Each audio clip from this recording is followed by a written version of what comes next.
내일이 오늘에게 질문을 던지는 시간입니다. 목요일 공감 칼럼. 오늘은 특별한 분들을 모셨습니다. 헌법재판소. 헌법에 관한 분쟁이나 의의를 사법적 절차에 따라 해결하는 특별재판소라고 정의가 되어 있습니다. 그런데 헌법재판소 대심 판정에 갑자기 기우가 불려나갔습니다. 지금 헌법재판소에서 아마도 우리 역사에서 매우 의미 있는 소송으로 기록돼 재판이 진행 중인데요. 기후위기 헌법소원을 제기한 청구인과 변호사를 직접 모셨습니다. 아기기후소송단 박서율 어린이의 양육자 김정덕 활동가 그리고 청소년 기후소송을 맡고 있는 이병주 변호사 두 분 모셨습니다. 안녕하세요. 네, 안녕하세요. 예, 반갑습니다. 두 분은 원래 잘 알고 지내시는 분? 오늘 처음 봤습니다. 오늘 그러니까 이거에 좀 헷갈릴 수가 있어서 한 분은 이제 우리 김정덕 활동가님은 아기 기후 소송을 맡으신 거고 우리 변호사님은 청소년 기후 소송. 이걸 굳이 아기하고 청소년을 나눠야 되나 저는 약간 그런 생각도 들었는데 나이 차이가 그렇게 크지는 않을 것 같아서 어쨌든 그런 과정이 있었습니다. 예, 뭐 자세한 얘기는 좀 이제 얘기를 하면서 들어보도록 하겠습니다. 자, 이제 뭐 헌법재판소 하면은 뭐 주로 생각나는 게 이제 뭐 탄핵 뭐 이런 거 이제 많이 생각하세요. 그리고 뭐 권한쟁의 뭐 이런 것도 이제 다투는 곳이다 그랬는데 기후위기하고 헌법재판소하고 이게 무슨 관련이 있는 건가 이런 생각이 드는데 일단 청구 이유는 무엇인지 그리고 이 소송이 어떻게 시작됐는지 좀 간단한 설명 부탁드리겠습니다. 예, 지금 말씀하신 것처럼 대한민국 헌법재판소의 이제 박근혜 대통령 탄핵 사건이 제일 큰 사건으로 그렇게 인식이 되고 있는데 이번 기후소송 헌법소원이 아마 이제 그 대한민국 헌법재판소 1987년 만들어진 후로 지금까지 제일 큰 사건 두 개 중에 하나. 예. 박근혜 대통령 탄핵 사건하고 전 세계적인 의미로는 오히려 더 큰 사건일 것 같아요. 이번에 하고 있는 전 세계적인 이제 효과로는 국내로는 한정하면은 박근혜 대통령 탄핵이지만은 이게 세계사적 의미로는 이게 더 중요하다. 예, 아시아에서 제일 중요한 기후소송이 돼버려가지고 그 저희 이제 청구하는 이유는 이제 크게 세 가지인데 저희 그 2030년 우리나라 국가 온실가스 감축 목표의 숫자가 현저히 부족해서 위기를 막지 못하기 때문에 우연이다. 2031년 이후 2050년 탄소 중립 시기까지는 감축 목표가 법률에 하나도 없어요. 그것이 없는 것 자체도 국민을 보호하지 않는 거로 우연이다. 그 다음에 감축 목표를 실제로 이행하지 않았을 경우에 아무도 책임을 질 수 있는 규정이 없습니다. 그러니까 법적 그 집행 보장 규정이 없는 것. 이 세 가지가 우연이어서 이제 이거를 규정하고 있는 탄소중립 기본법을 우연으로 선언해서 헌법 불합치 결정을 해서 국회에서 더 강화시킬 수 있도록 이제 보내주십사 하는 것이 저희의 청구 이유입니다. 이 소송이 시작된 그 과정 때문에 청소년 기후소송, 이제 시민 기후소송, 아기 기후소송이라는 이름이 이제 생기게 됐던 거거든요. 제가 이제 기사를 보니까 2020년에 청소년 기후소송 19명, 2021년에는 시민 기후소송 123명, 2022년에는 아기 기후소송 어린이 62명. 그래서 이제 1년마다 한 번씩 소송이 제기가 됐는데 이게 좀 통합이 되는 건가요? 지금 다 통합이 됐죠. 지금은 통합이 지금 됐고 이제 청구인들도 통합되고 대리인단도 다 통합이 돼가지고 이번에 한 부대처럼 같이 이제 싸움을 했는데 원래는 2018년도에 우리나라에 이제 고등학생, 중학생 50명이 모여가지고 청소년 기후 소송단을 만들었어요. 그러니까 지금은 청소년 기후 행동이란 이제 기후 단체가 됐는데, 그러니까 한국에서도 이 기후 문제를 해결하기 위해서 청소년들이 기후 소송을 이제 내자는 취지로 단체를 만들고. 이제 세미나를 쭉 하고 이제 그랬습니다. 저희들이 거기 가면서 결국은 이제 학생들이 요구를 해도 소송은 이제 어른들이 만들어서 내야 되니까 이제 변호사들한테 숙제가 온 거죠. 그러니까 저희들이 변호사들이 받아가 숙제를 해서 헌법 소송을 이제 2020년에 청소년들 19명 의뢰를 받아서 이제 제출하면서 청소년들이 헌법 소원을 내는 것이 의미가 있어가지고 그냥 일반 기후 소송이라고 안 하고. 청소년 기후소송 헌법소원이라는 이름으로 제출을 했습니다. 이제 박서율 어린이 양육자이신 김정덕 활동가께서 그러니까 청구인이잖아요, 이거에. 죄송하지만 박서율 어린이는 지금 나이가 어떻게 10살입니다. 아, 10살. 네, 초등학생 4학년이고. 초등학교 4학년인데 박서열 어린이는 그럼 굉장히 이런 부분에 관심이 많은가 보죠?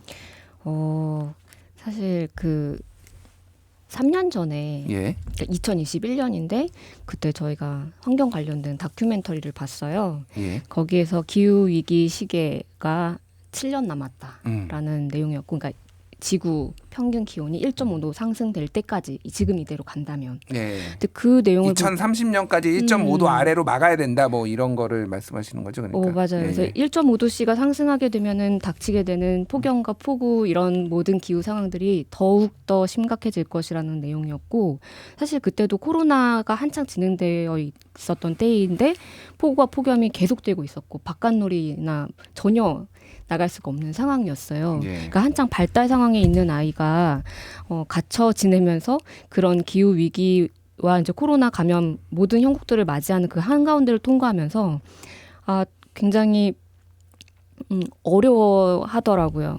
예.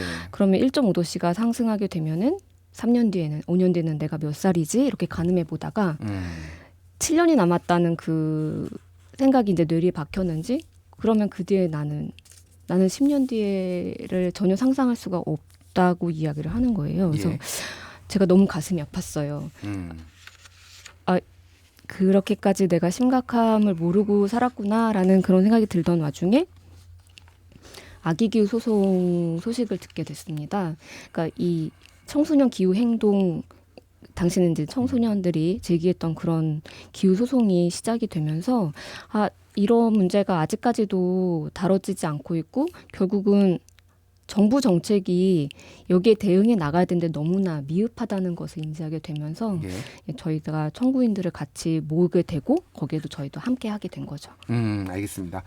그러니까 이 뭐라고 해야 될까요? 그 이제 가장 유명한 사람이 이제 그레타 툰베리가 이제 환경 활동가로, 청소년 활동가로 굉장히 유명해졌고, 예전에 이제 유엔 총회에 가서 트럼프 대통령을 보면서 how dare 이렇게 어떻게 감히 이럴 수 있느냐 막 이런 것도 굉장히 이게 기사가 많이 났는데, 그때 유럽에서 제가 이제 뉴스로 본 건데 이 기후 위기 때문에 우울증에 있는 청소년들이 상당히 많다. 뭐 이런 뉴스를 봤어요.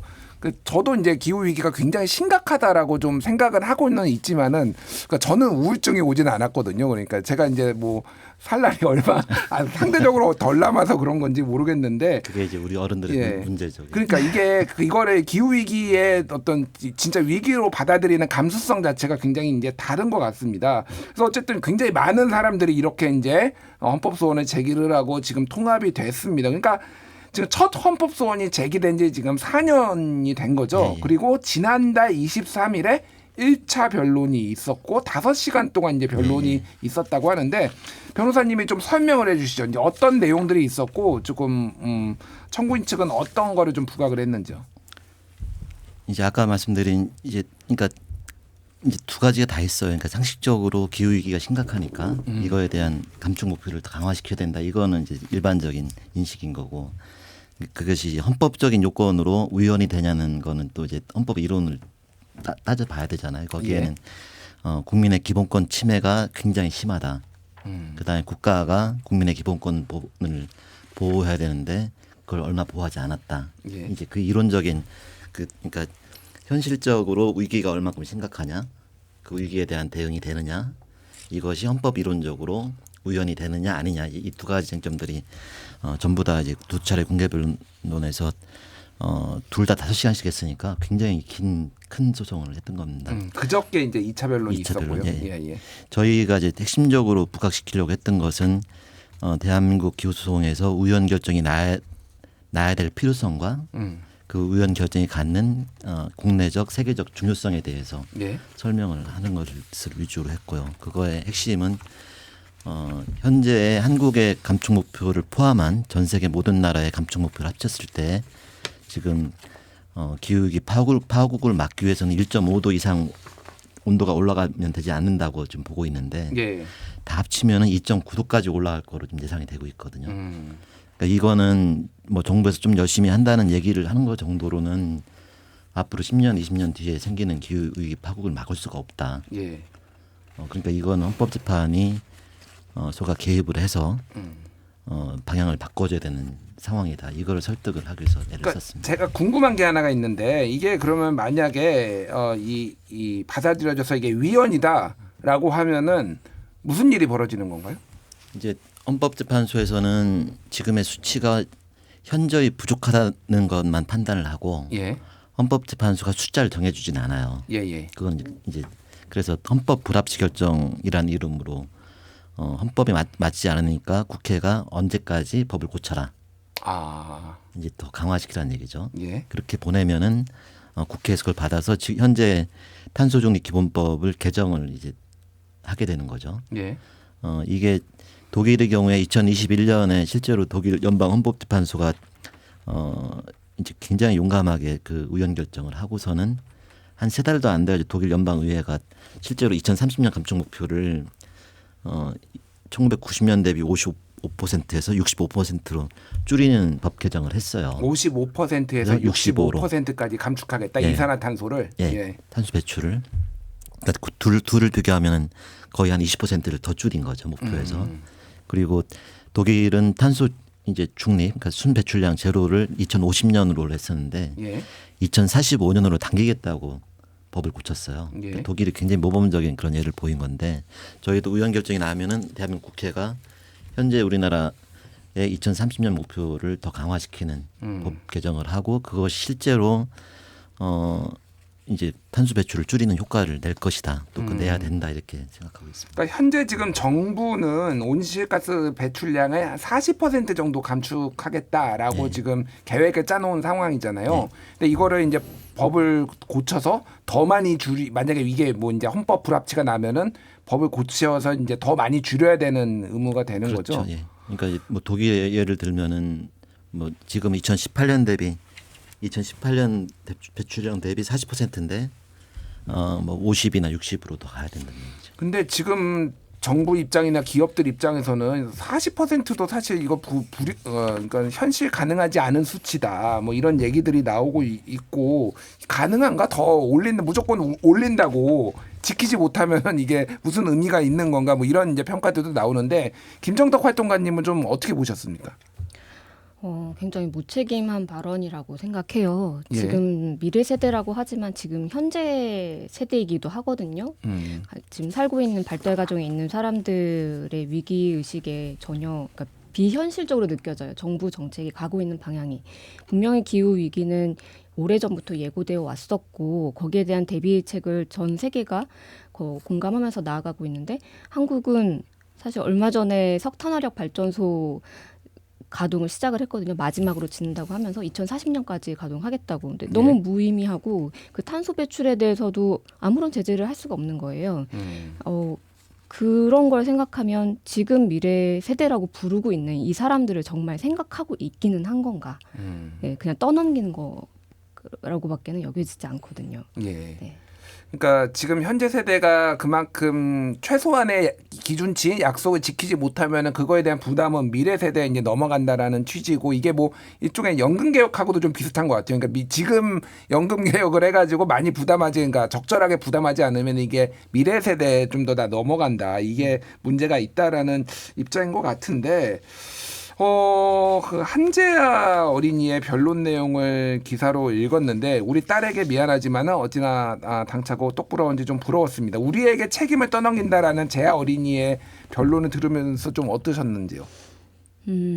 너무나 미안했죠. 사실 이 어린이들이 또 청소년들이 그 자리에 나오기까지 만든 건 기성세대들의 책임이잖아요. 예. 엄연한 책임이고 또 이들이 꿈꿀 수 없게 만드는 것도 국가적으로 보더라도 굉장히 큰 잘못을 하고 있다고 봅니다. 재아님이 또 이제 동생들과 조카를 위해서도 우리가 사랑하는 것들을 지키기 위해서 변론을 나서신다고 그랬거든요. 예. 그런 곁을 지키려는 마음이 얼마나 중요한지 정말 보고 배워야 될 정도로 귀담아 들었으면 좋겠고 헌재에서도 분명히 그런 판결에 좀 큰 의미가 있지 않을까 생각합니다. 알겠습니다. 변호사님께 좀 여쭤볼게요.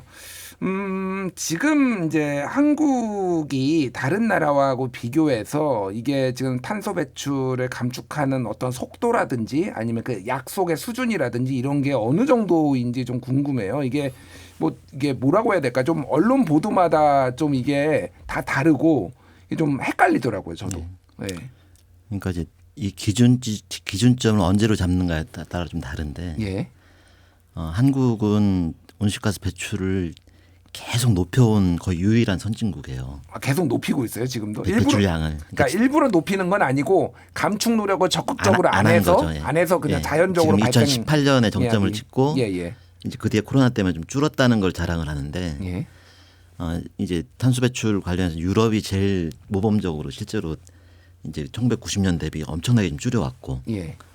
미국도 느리진 않았어요. 근데 우리나라는 계속 이제 올라갔어요. 예. 특히 2010년과 2020년 사이에는 2020년 감축 목표를 만들었다가 정부가 시행령을 바꿔가지고 없애버렸어요. 없애버리고 그냥 배출량을 줄인 게 아니고 증가시킨 거로 지금까지는 거의 최고 불량한 국가로 해왔죠. 그래서 뭐 기후 악당이라는 표현까지 예, 있더라고요. 그러니까 지금 정부가 하는 얘기는 딴 나라는 많이 줄인 상태에서 40%를 더 줄이는데 예.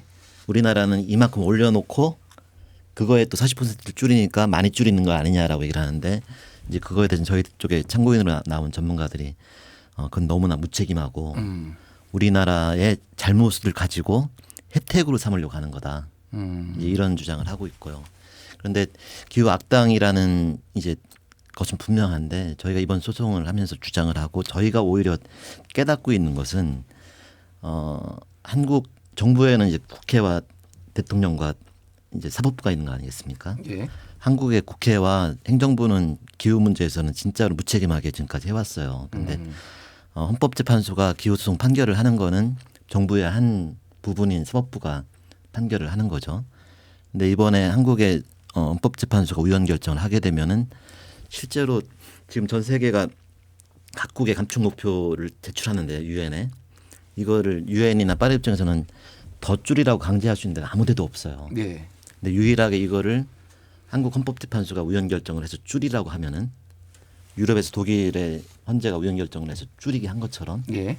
실제로 법원의 판결로 이제 이 감축 목표가 줄게 되고 우리나라 것만 줄이는 게 아니고 아시아에서는 대한민국 헌재가 최고 대표적인 헌재이기 때문에 일본, 대만, 뭐 인도 이렇게 쭉 이런 소송이 이어져서 전 세계 각 국가의 감축 목표를 더 줄일 수 있게 하는 그런 판결이 나오기 때문에 이번 기후소송에 헌법재판소가 우연 판결을 내리게 되면은 그것 가지고 한국이 그동안 기후 악당으로 쌓아온 그 죄와 악을 상당 부분 털어내고 예. 오히려 전 세계 기후 위기와 지금 파리 협정에 애를 쓰지만 해결 못하고 있는 그 파리 협정의 위기를 해결하는 돌파구를 우리 한국에서 만들 수가 있다.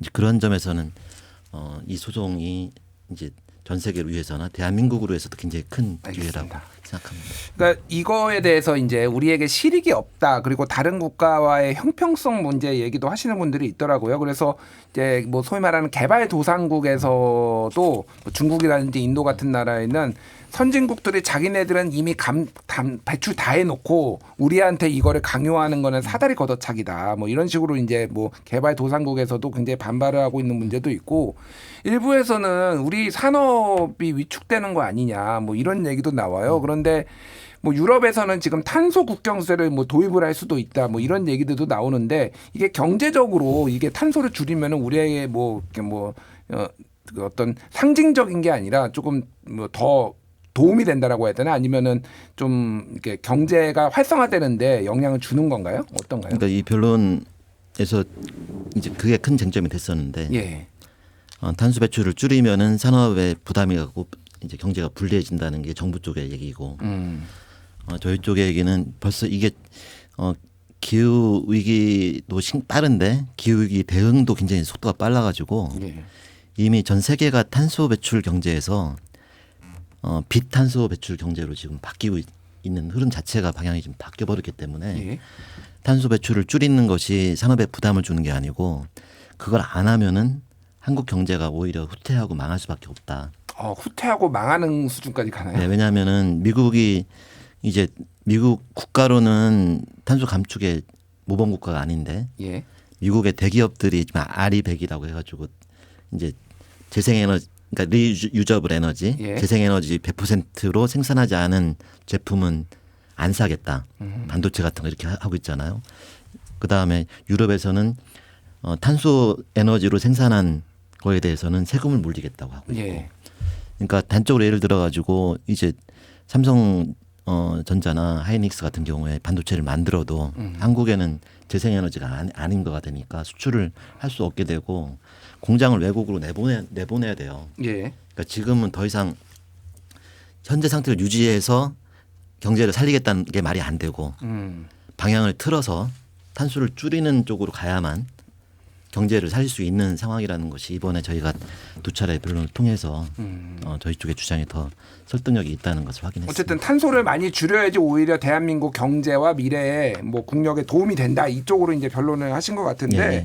그 김정덕 활동가님께 여쭤볼게요. 아까 전에 이제 2030년에 이제 우리의 기후 이제 이거를 1.5도까지 막아야 되는데 뭐 7년이 남았다. 아까 전에 이제 뭐 그런 말씀하셨잖아요. 근데 지금 이제 언론 보도를 보면은 1.5도 마지노선은 이미 깨졌다. 뭐 이런 것도 나오고 있더라고요.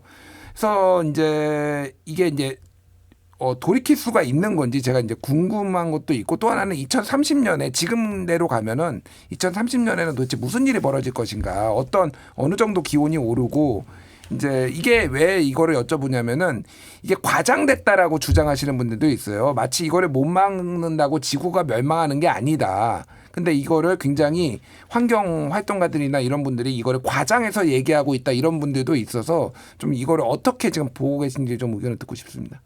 3년 전에 7년이 남았다는 거였고 예. 바로 어제 국회에도 기후 위기 시기가 있거든요. 예, 예. 5년 61일이 남았었어요. 어제. 5년 어제부로. 61일. 그럼 오늘은 60일이 남는다. 우리가 아무것도 하지 않고 1.5도씨가 넘어갈 때까지도 있는다고 하면. 근데 1.5도씨가 깨졌다는 얘기는 작년에 최고 폭염 기록을 또 갈아치웠잖아요. 예.